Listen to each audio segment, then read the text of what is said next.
Benvenuti a tutti.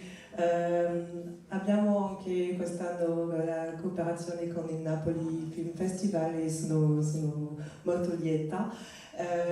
Sono lieta perché quest'anno abbiamo avuto film che trattano di temi molto importanti per la società. E oggi con il film di Olivier Babinet abbiamo anche una occasione di vedere come la vita, la vita esiste e come fare quando abbiamo difficoltà nella vita. Quelques mots en français, puisque ce soir on a un film en français. Je suis très heureuse d'accueillir ici à Naples Olivier Babinet et de pouvoir présenter en collaboration avec le Napoli Film Festival son film Normal. J'en suis particulièrement heureuse parce que cette année, le Napoli Film Festival met beaucoup l'accent sur les sujets de société. On a fait l'ouverture avec un film sur les LGBT. On a eu un film français de Julie Léra-Gervais qui nous a parlé d'une adolescente enceinte. Et maintenant, ce soir, on a votre film qui parle aussi de l'adolescence et comment on fait face aux difficultés de la vie. Comment on peut s'adapter. Je suis contente aussi de vous avoir parmi nous parce que dans votre parcours, outre votre parcours de réalisateur qui vous a valu de nombreux prix dans plusieurs festivals, ce qui m'intéresse et ce qui me plaît beaucoup, c'est que vous êtes aussi un réalisateur engagé. Et notamment, j'ai vu que vous avez fait beaucoup de choses à Aulnay-sous-Bois avec des jeunes d'une banlieue qui est une banlieue difficile.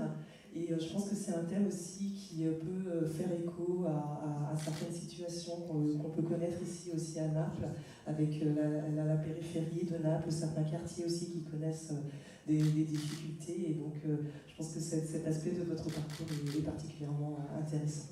Merci beaucoup d'être ce soir avec nous. Buonasera. Non sono italiano, sono francese.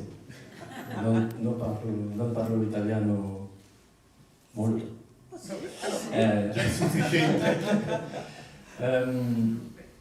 Non, je voulais dire aussi que, parce que vous avez parlé d'engagement, de difficultés, mais ne soyez pas trop angoissés, le film è drôle aussi.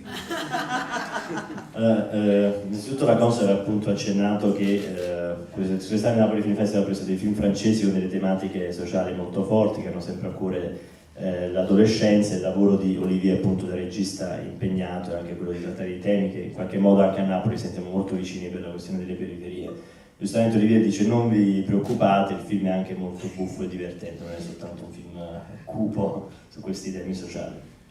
Et d'ailleurs, c'est donc, moi j'ai fait beaucoup d'ateliers avec des adolescents à Aulnay-sous-Bois et j'ai fini par faire un film sur eux et c'était pour moi très important de ne pas les réduire à leurs conditions sociales et montrer aussi tout leur humour, leur fantaisie, malgré les difficultés, tous leurs rêves. Io ho fatto ricerca molto negli atelier con degli adolescenti e non mi interessava soltanto raccontare il lato diciamo duro della loro vita, ma anche quello che poteva essere appunto la vita di tutti i giorni, le fantasie, i loro sogni. Et je ne mettais pas ce mot-là à l'époque quand j'ai fait mon film Swagger, qui n'est pas le film que vous allez voir, mais en fait certains des personnages de ce documentaire que j'ai fait à Aulnay étaient comme Lucie ici, ce qu'on appelle des jeunes aidants. Jeunes aidants, ce sont des adolescents qui vivent avec un parent isolé, malade, ou toxicomane, ou alcoolique, et qui ont beaucoup de responsabilités du coup. In parte come avevo già affrontato nel mio film precedente, Svoker, qua mi sono rivolto a dei personaggi di adolescenti che sono adolescenti che aiutano, insomma, che sono di sostegno a genitori malati. Diciamo che in italiano non so se c'è un termine, caretaker, diciamo, non so come si dice, però ecco, si è interessato a badanti, diciamo, adolescenti, quella figura degli adolescenti che badano ai genitori malati. Et je ne veux pas encore parler trop longtemps, mais c'est juste pour vous dire que c'est l'adaptation d'une pièce de théâtre et c'est un auteur qui a travaillé comme moi avec des jeunes donc des jeunes qui sont dans cette situation, seuls avec un parent malade.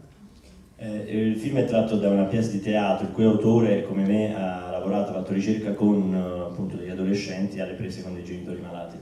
Et cet auteur a dit, au début, il a fait un atelier d'écriture avec eux, et au début, il leur a dit, je vous préviens, je vais m'inspirer de vos histoires, mais vous n'aurez pas votre mot à dire, ça sera ma pièce. All'inizio abbiamo fatto questa materiale di scrittura dove lui ha precisato agli studenti che non mi dovete dire tutto, tanto comunque è la mia pièce, quindi maschererò le vostre storie. Et les jeunes lui ont dit, ben d'accord, tu peux t'inspirer de nos histoires, mais à deux conditions, c'est que ça soit drôle et qu'on n'ait pas pitié de nous. Qu'on n'ait pas pitié de nous. Ok, puoi ispirarti a noi mascherandole, ma a due condizioni, che sia divertente e che tu non abbia uno sguardo pietoso verso di noi. Et donc moi je me suis efforcé de respecter ce pacte qu'ils avaient fait avec lui. E io quindi dovevo rispettare questo patto che aveva fatto l'autore. Et on se voit après, vous me direz si j'ai respecté ce pacte. E ci vediamo dopo, mi direte se ho rispettato questo patto. Io ho una curiosità. Il cast del film è stato trovato lungo la strada o pensavi a quegli attori fin dal primo momento che hai pensato di realizzare questo film? La distribution du film, les acteurs, tu y avais déjà pensé avant, tu les as trouvés dans le chemin, en fait, dans le travail? Pendant l'écriture. Mais Benoît Poelvoorde, on a travaillé encore 1 ou 2 ans, parce que c'est toujours long les films, en pensant à lui, en ayant lui en tête. Mais elle, Justine, c'est arrivé, si mes souvenirs sont bons, vraiment à la fin. No, il cast ci ho pensato durante la scrittura, con Benoît ci ho pensato mentre scrivevo la sceneggiatura per i 2 anni in cui ho scritto la sceneggiatura, mentre invece Justine è arrivata proprio alla fine del processo. Bene, e ci rivediamo dopo per un dibattito con Olivier. Buona visione. Avete appena visto Normal, il quarto film di Olivier Babinet. Allora, venite pure qua.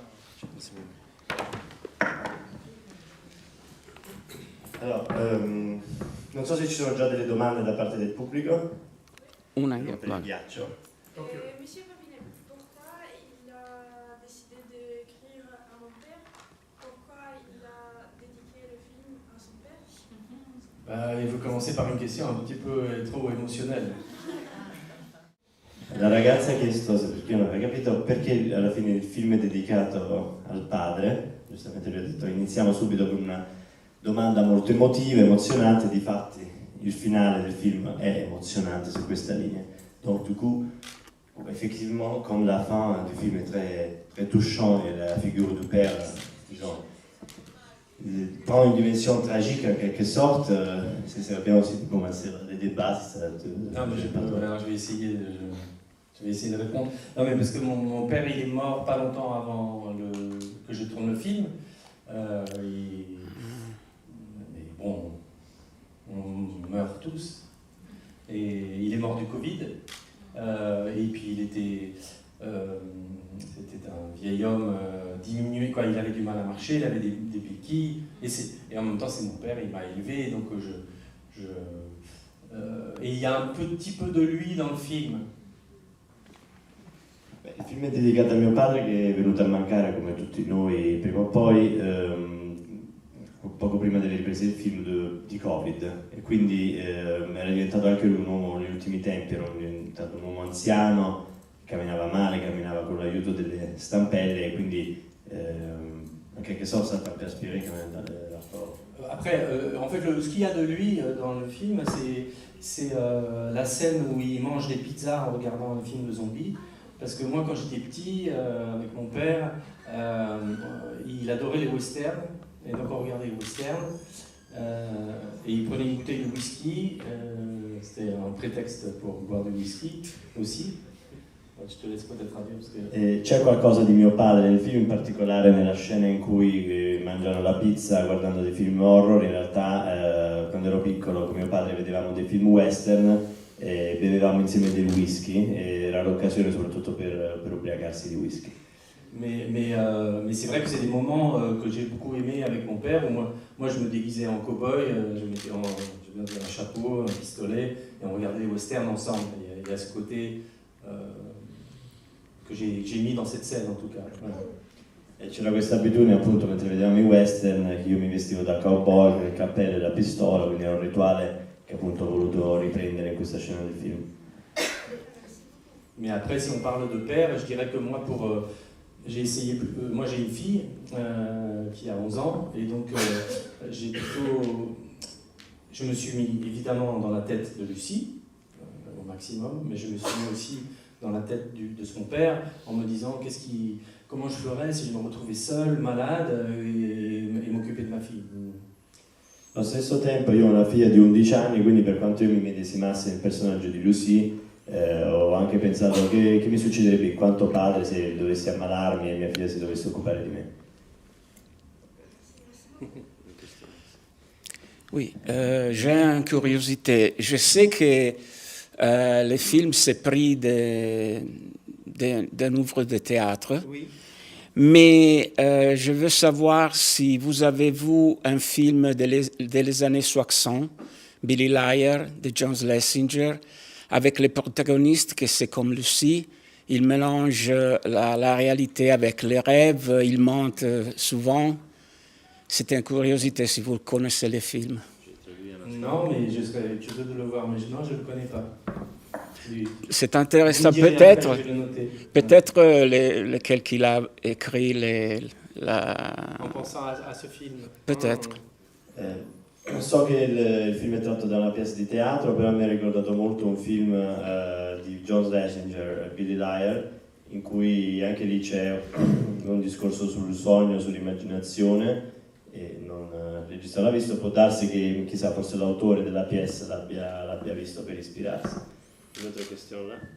Allora, prima di tutto complimenti, c'è tutto in questo film. C'è la crisi della vecchia Europa, i genitori che invecchiano sempre più rapidamente, i figli che devono accudire i padri, sempre meno giovani. C'è la periferia, però la periferia delle grandi città. Penso che sia nel nord della Francia, vicino al Belgio, no? C'è l'influenza dei belgi, la Wallonia si sente un pochettino, come dire, l'influenza dei Dardenne, dei fratelli Dardenne, però il suo film si apre alla speranza. Solo un attimo. Il y a un peu tout dans ces films, en fait, il y a la crise de la vieille Europe, il y a ces personnages qui vieillissent, des parents qui sont toujours plus vieux, qui doivent s'occuper de leurs enfants. Et on sent aussi cette banlieue, mais c'est une banlieue différente de celle qu'on voit souvent. On sent de la banlieue de la Belgique, la Wallonie. Est-ce que Chesnel, c'était au nord de la France, à côté de la Belgique? Après, j'avais une question pour vous, peut-être. Mais en fait, on a tourné à Chelles, c'est à 20 minutes de Paris. C'est une banlieue de Paris. Parce qu'en fait, en fait, il avait dit, et on sent aussi le cinéma des frères Dardenne. C'est pour ça un peu le côté. C'est marrant, j'ai un truc à dire avec ça. E no, in effetti Chesnel è una banlieue a 20 minuti o a un chilometro? 20 minutes. A 20 minuti da Parigi. E anche se l'influenza di Parigi non si sente proprio, cioè. E poi On sent pas trop Paris en fait. Non, je pense qu'on sent Paris avec les pylônes électriques, parce qu'il y a tous les pylônes électriques qui alimentent Paris en électricité à Chelles, je crois. Ok. In realtà tutti i piloni elettrici che vediamo sono quelli che poi collegano la cittadina, Chelles a Parigi. Poi una nota tecnica. Attends, je dis un truc sur les frères Dardenne, parce que moi je m'étais dit, je ne sais pas si vous... Moi j'aime beaucoup Miyazaki, le grand maître de l'animation japonaise, qui pour moi est entre Fellini et Kurosawa. Et je me suis dit, je veux faire une goutte de Miyazaki dans les frères Dardenne. Oltre ai fratelli Dardenne mi piace molto Hayao Miyazaki, il maestro dell'animazione giapponese, che è il mio Fellini. Ho pensato di mettere un po' di Miyazaki nel cinema dei fratelli Dardenne. Scusa, lascio continuare la domanda. L'ultima nota tecnica. Perché l'assistente sociale è un uomo nero? Di colore. Sembra il cattivo, l'uomo nero, l'assistente sociale. L'assistant social, c'est-à-dire les méchants, c'est un homme noir. Alors, il n'est pas méchant. Non. Il n'est pas méchant parce que moi je voulais parce que dans la tête de Lucie, c'est la menace d'être séparée de son père. Donc je voulais jouer effectivement avec ça parce qu'elle, elle le voit comme une menace. Mais finalement, il prend quand même une bonne décision pour elle. Non l'ho visto come il cattivo, ma in qualche modo per Lucie incarna la minaccia di perdere il padre, poi alla fine prende una buona decisione, quindi vuole lasciare questa speranza, insomma non è un personaggio del tutto negativo. Ok. J'ai pas fini. Parce qu'elle a décidé dès le début, elle croit que c'est une femme et elle dit la salope. Parce que pour elle, c'est celle qui risque de la séparer de son père. E lei all'inizio crede che sia una donna, tant'è che la chiama la salope, la stronza. Mais après, moi, comme j'ai fait des ateliers à Aulnay-sous-Bois et j'ai croisé beaucoup d'éducateurs, la plupart sont noirs et grands. Siccome ho fatto degli atelier in banlieue, ho frequentato gli atelier in banlieue, ho visto che la maggior parte dei assistenti sociali sono neri e sono molto grossi. Ok. Donc pour moi, c'était la réalité. Mais après, je l'ai habillé en costume et j'ai pris un acteur qui est Steve Tiencheux, qui vient d'Aulnay-sous-Bois d'ailleurs, là où j'ai fait les ateliers. Je trouvais ça drôle qu'il soit menaçant, mais en fait, c'est un homme bon pour moi. E l'attore che ho scelto, e sapete come dice l'attore? Steve Tiencheux. Steve Tiencheux, difatti viene da Aulnay-sous-Bois dove io ho frequentato questi atelier e aveva appunto questo fisico imponente, ma è a tutti gli effetti un attore, una persona buona. Je ne sais pas si vous avez vu Les Misérables, qui est un film dont on a beaucoup parlé. Et Steve, il joue dedans le chef de la cité. Il joue un gros voyou. Nel film Les Misérables di Lady Lee, lui interpreta il capo della comunità del ballet. Non so se avete visto questo film che fu presente a Cannes, je pense. Che fu comunque candidato all'Oscar qualche anno fa. Et donc ça m'intéressait de jouer avec son côté physique parce qu'il est grand et menaçant. Et finalement, c'est un homme assez doux, puisqu'il a l'intelligence d'emmener Lucie dans un endroit où elle va faire un atelier d'écriture. Il a senti qu'elle avait quelque chose à faire avec l'écriture. Sarà anche un uomo imponente e minaccioso, però è molto dolce anche perché intravede un futuro per Lucie portandola in un posto dove lei può finalmente fare un atelier di scrittura, quindi sentendo il suo talento per la scrittura. Un'ultima domanda, una curiosità. Il suo cognome, Babini, da quale parte della Francia viene? Votre nom de famille Babini vient de quelle part de la France?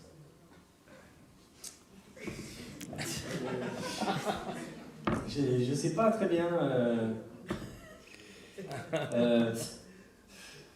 Mes origines, je ne sais pas, mais je suis gêné par cette question. Mais non, je ne sais pas très bien, Babinet, je ne sais pas. On est breton, on est des vieux français. Non lo so molto, è una domanda che mi mette in difficoltà, forse bretone, siamo dei vecchi francesi. Ok.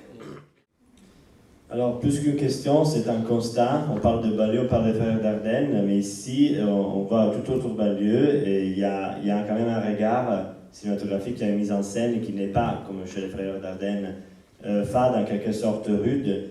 Et ça, c'est la démonstration que oui, les histoires sont importantes chez tous les réalisateurs, mais là, il faut quand même un regard de mise en scène. Et donc ça, c'est ce film étonnant de la manière où il traite une histoire, mais avec un regard, avec une mise en scène. Et donc, congratulations. Merci. Giusto un istant. Prima di tutto congratulazioni, la cosa che mi ha sorpreso, mi ha colpito molto del film è il ricorso delle immagini del cinema horror, tanto nei film che vedono di zombie, quanto anche nelle immagini macabre che appaiono, anche di spudellamenti, di mutilazioni, di sangue. E volevo sapere se c'era un rapporto in qualche modo con la storia, mi ha fatto pensare anche al western. Non, ce que je voulais savoir, quelle était la signification. Anche il significato, vabbè sì, in qualche modo se c'è un significato di questo ricorso a questo tipo di immagini macabre. Déjà, c'est un film où la mort rôde, puisque il y a un personnage qui est malade et qui se bat contre la mort. Donc c'était la symbolique qui se battent contre des zombies, un peu qui luttent contre la mort. In partenza è già un film questo attraversato dalla morte, al tema della morte, quindi il significato è anche che lui, lottando contro la morte, in qualche modo li vede come dei zombie, come dei mostri. Après, c'est une pièce de théâtre, mais moi j'essaye toujours de mettre des choses personnelles, des choses que je connais. Et mon beau-frère, que j'aime beaucoup, il a eu un accident très grave et il travaillait comme le père de Lucie dans un golf. Je te laisse. Allora, anche se è tratto da una pièce di teatro, da una pièce teatrale, volevo metterci il mio punto di vista, la mia personalità, in particolare mio cognato, a cui sono molto legato, ha avuto un incidente grave e il jouait du golf. Il travaillait dans un golf. Lui lavorava in un campo, in un club di golf. Je dis il travaillait dans un golf parce que le père de Lucie travaillait dans un golf, même si on ne le sent pas complètement dans le scénario, mais dans le film. Il padre di Lucie lavorava in un club di golf, anche non si sente molto nel film. Évidemment, il y a le début du film, on voit bien le golf dans la scène. Mais là, t'as parlé français, les gars. Infatti, come avete visto, c'è la scena di golf nella fantasia della ragazza all'inizio. Et donc, mon ancien beau-frère, il a eu cet accident très grave et il a une fille dont il s'occupe beaucoup et il fume beaucoup de joints et il joue un jeu vidéo de zombies la nuit. Donc, et en plus, il faisait beaucoup de moto. Donc c'est plein d'éléments qui viennent de la vie de mon beau-frère que j'ai mis dans le film aussi. Donc ça vient aussi tout simplement de ça, il jouait à un jeu de zombies. E quindi molti elementi si ispirano proprio al personaggio di mio cognato, che appunto gioca a videogiochi di zombie, fuma le canne e andava in moto. Donc il s'occupe de sa fille. E soprattutto è rimasto handicappato e si occupa di una ragazza, di sua figlia. Quindi tutti questi elementi della vita reale di mio cognato sono finiti poi nel film.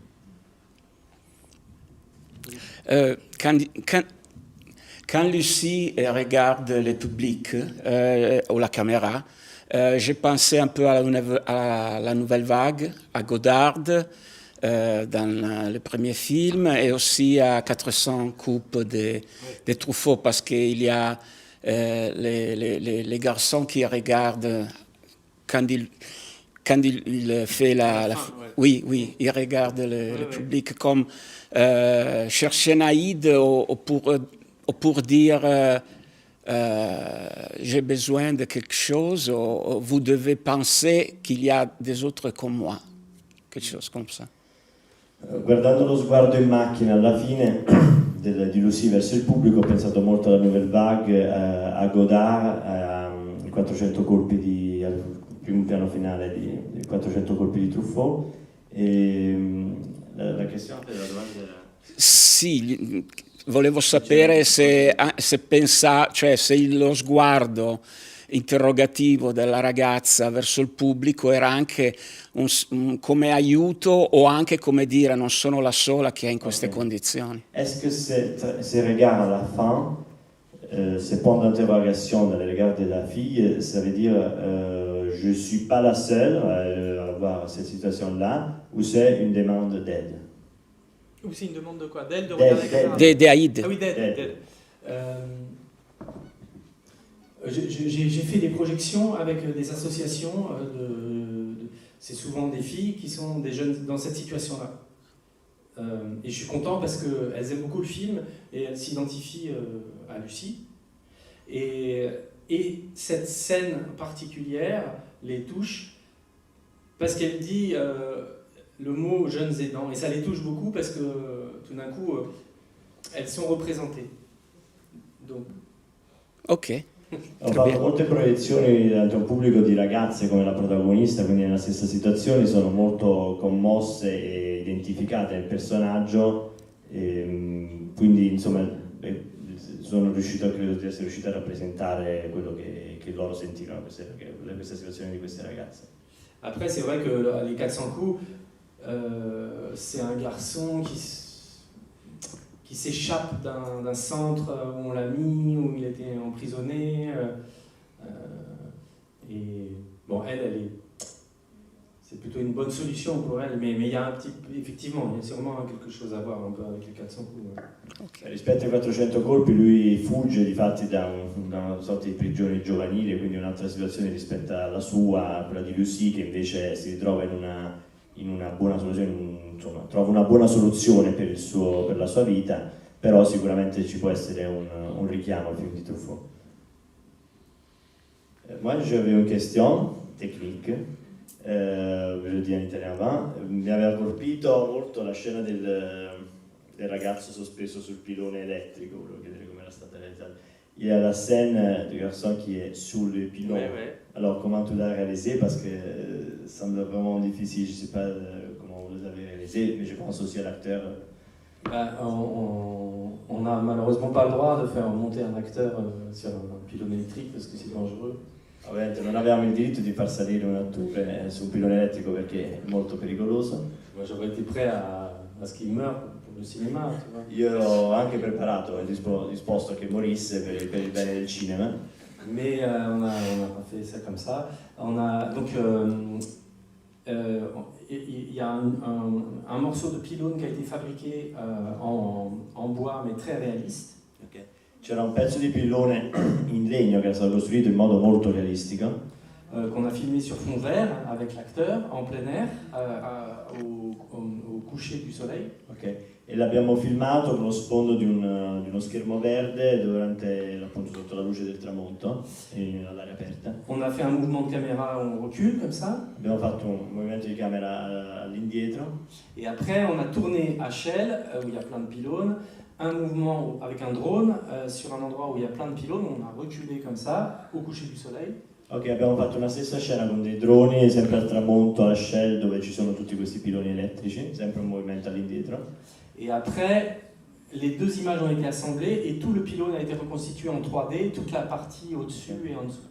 E quindi le due immagini, i due movimenti di macchina sono stati fusi insieme, e quindi con l'aiuto del 3D poi abbiamo ricostruito l'altra parte del pilone in legno che c'era servito da modello. Et j'ai demandé à un assistant déco de faire comme ça avec un drapeau pour faire du vent dans ses cheveux. Okay.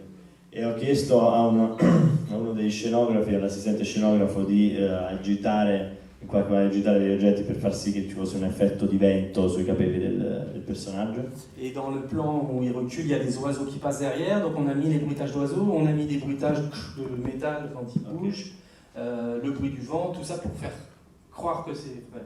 E abbiamo poi aggiunto a livello sonoro, vedete ci sono degli uccelli che volano, abbiamo messo dei versi degli uccelli, anche di rumore di metallo e le bruit des oiseaux, e le bruit du vent pour il rumore del vento. réaliste Il rumore del vento per rendere le più realistiche possibile. En fait, c'était très réalistique, c'est pour ça que j'avais cru que l'acteur avait vraiment monté. Là, je suis content.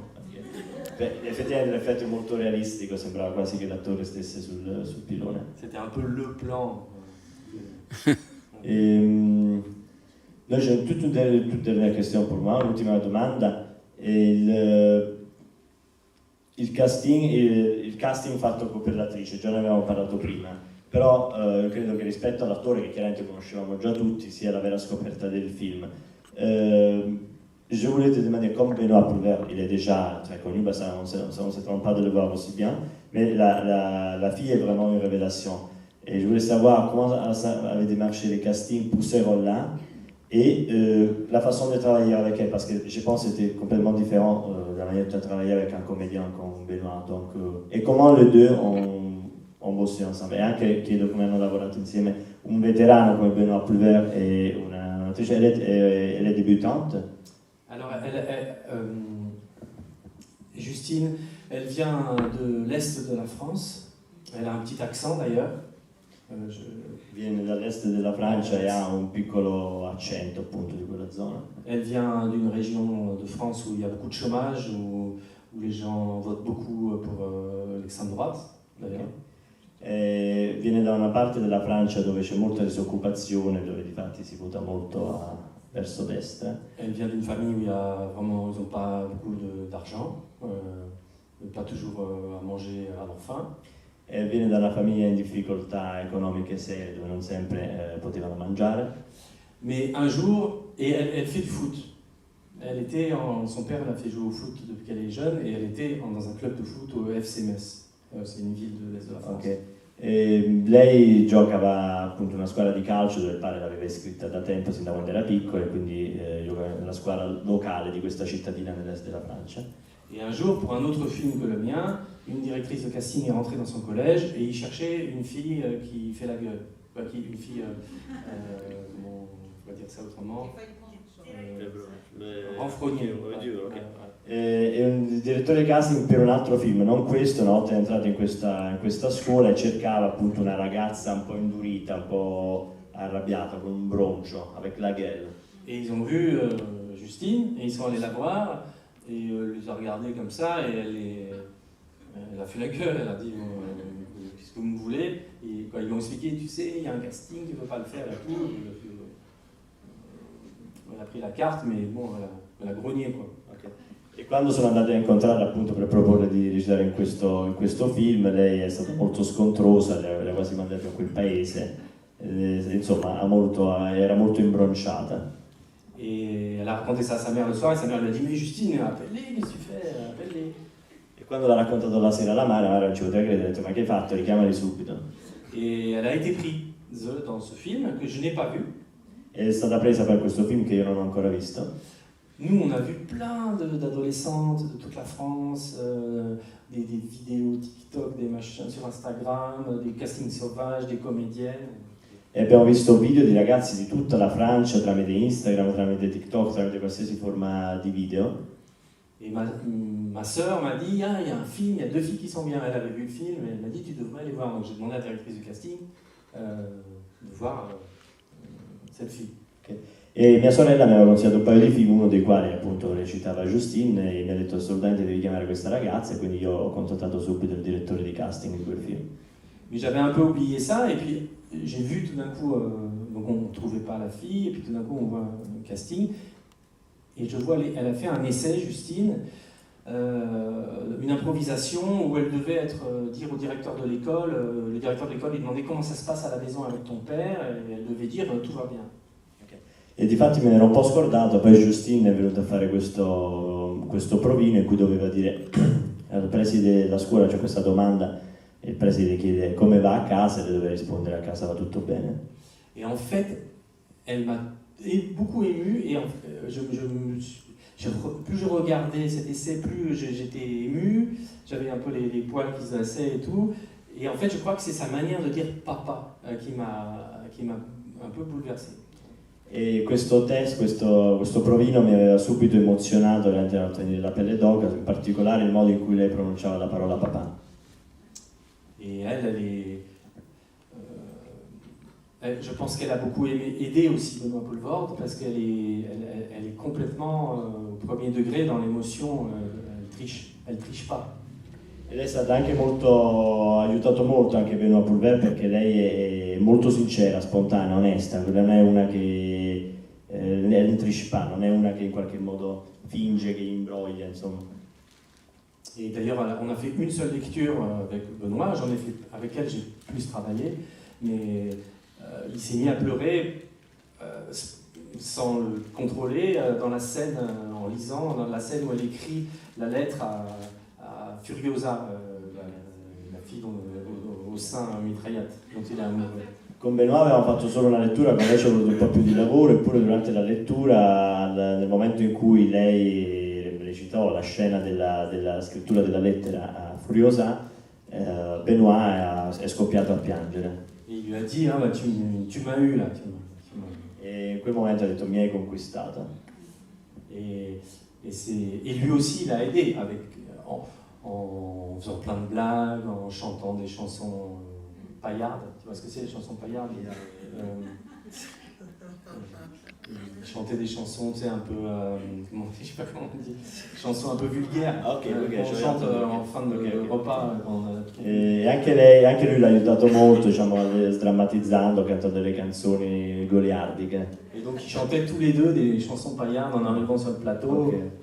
Et elle, je pense que ça lui rappelait ses tontons de là où elle a grandi. Et du coup, elle était à l'aise. Il l'a mis aussi à l'aise. Il a aussi aidé lui. lui quindi l'ha messa molto a suo agio perché arrivavano sul set ogni giorno cantando queste canzoni un po' volgari, un po' goliardiche, quindi si intendevano bene. Quel âge elle a Aujourd'hui, elle a 20 ans. Et elle avait 18 ans, elle joue une fille de 15 ans, mais elle avait 18 ans à l'époque. Et moi j'ai cherché à la rajeunir, à la rendre un peu plus, déjà comme une fille qu'on ne remarque pas, aussi pour que quand elle enlève ses lunettes et qu'elle déface ses cheveux, là, moi j'adore cette scène parce qu'elle est tout d'un coup elle est vraiment magnifique, alors que c'est un peu la fille qu'on ne remarque pas, qui fait tout pour être un peu couleur muraille.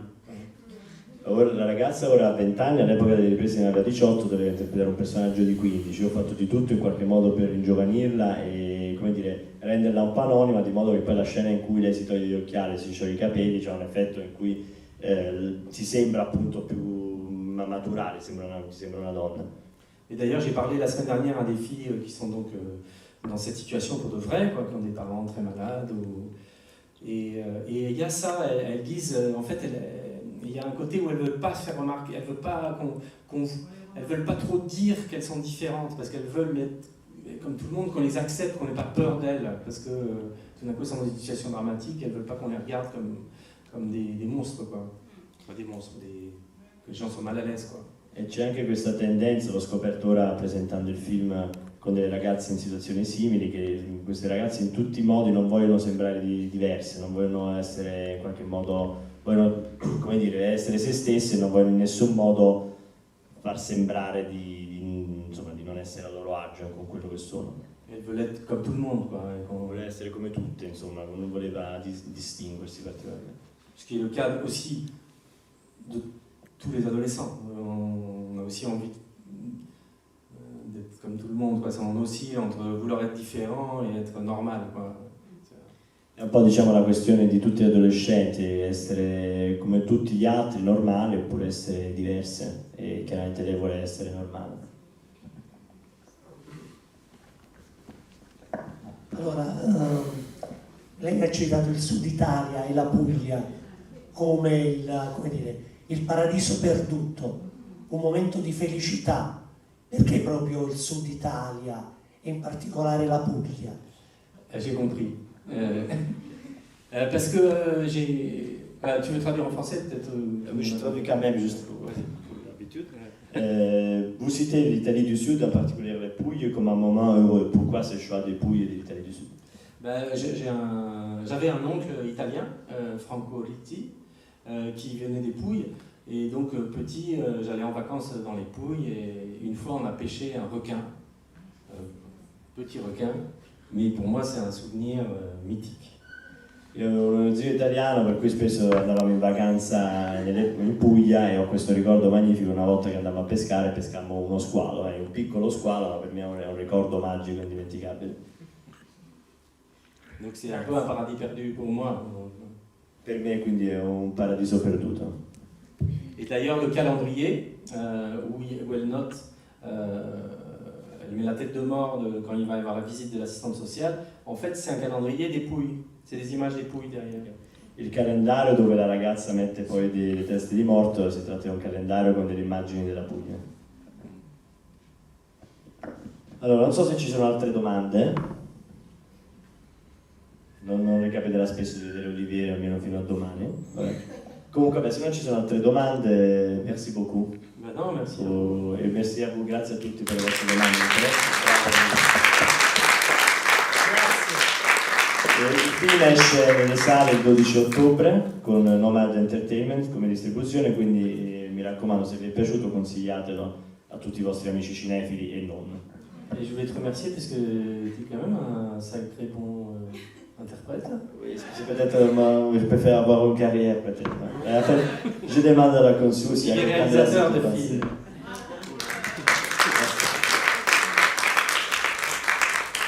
Grazie a tutti.